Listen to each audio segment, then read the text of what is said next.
Hi there, good morning. This video is going to be a review of chapter 25, which is entitled The Role of Mass Media in Shaping Public Opinion and Voter Behavior.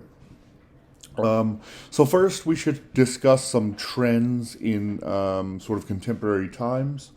First, newspaper readership is in serious decline, right?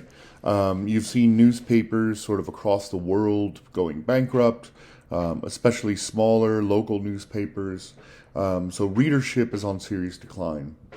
Political trust in media outlets is also in decline, especially in the United States.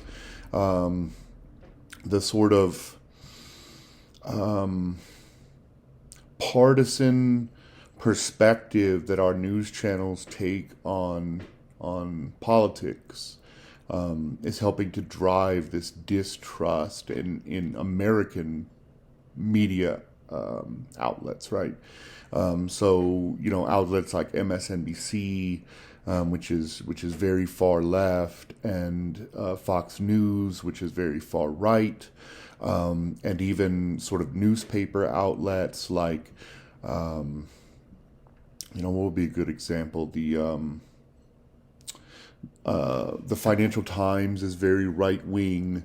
The Washington Post and the LA Times are arguably left wing, and so this sort of ideological perspective of news outlets, which are purportedly supposed to be unbiased, is problematic and is causing distrust in our system, right?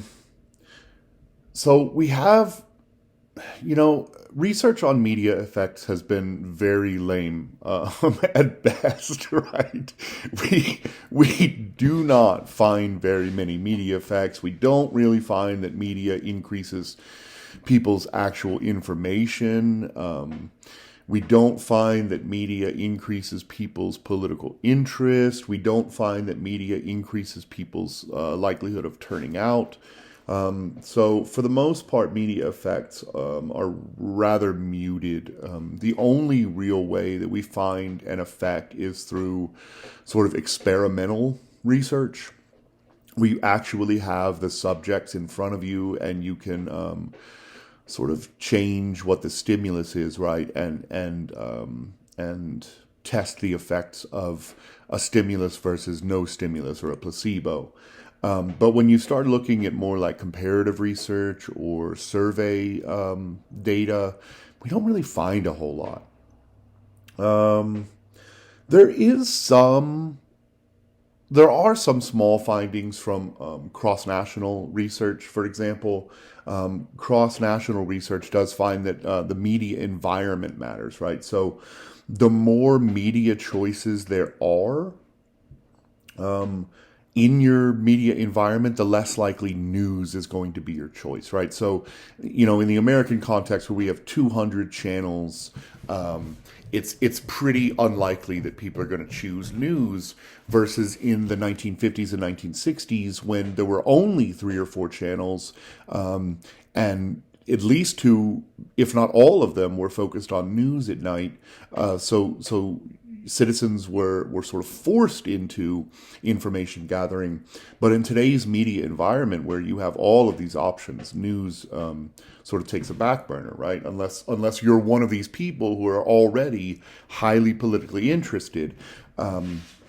So we're finding that mass media doesn't really have much effect. The other media environment, or sort of contextual media, is that public service media, those that are funded generally by the government, tend to be much more trusted, and their listeners or watchers tend to be much more informed, right? So these are services like the BBC in England or NPR in the United States. Now the question is, again, are these people selecting into this, right? The people who are likely to be listening to NPR or BBC are likely to already be politically informed and politically interested individuals, right? So it's hard to disentangle those effects. They're highly correlated with each other. They also mentioned one experimental research which I found was interesting. That they gave people they split people up into two groups, right? People who will receive newspapers and those who won't. And they wanted to test the difference, right? So they give people one of two newspapers in the experimental group, either the Washington Post, which is sort of a leftist newspaper, or the Washington Times, which is a bit of a rightist newspaper. And they found that readership did lead to a greater propensity to vote for both newspapers. But it also found that reading the Washington Post, which was the left-leaning paper, tended to increase readers' propensity to vote for Democrats, whereas reading the Washington Times did not. So kind of interesting effect. I don't know why the two different newspapers would have two different effects, right? Maybe it's the quality of the Washington Post. Maybe people respect the Washington Post more. I've never really even heard of the Washington Times, so it's probably a much less prestigious newspaper. Maybe that had something to do with it, but I don't really know. Anyway, that's chapter 25. This is the penultimate chapter. I will see you for the final chapter in chapter 26 coming up next. Have a great day.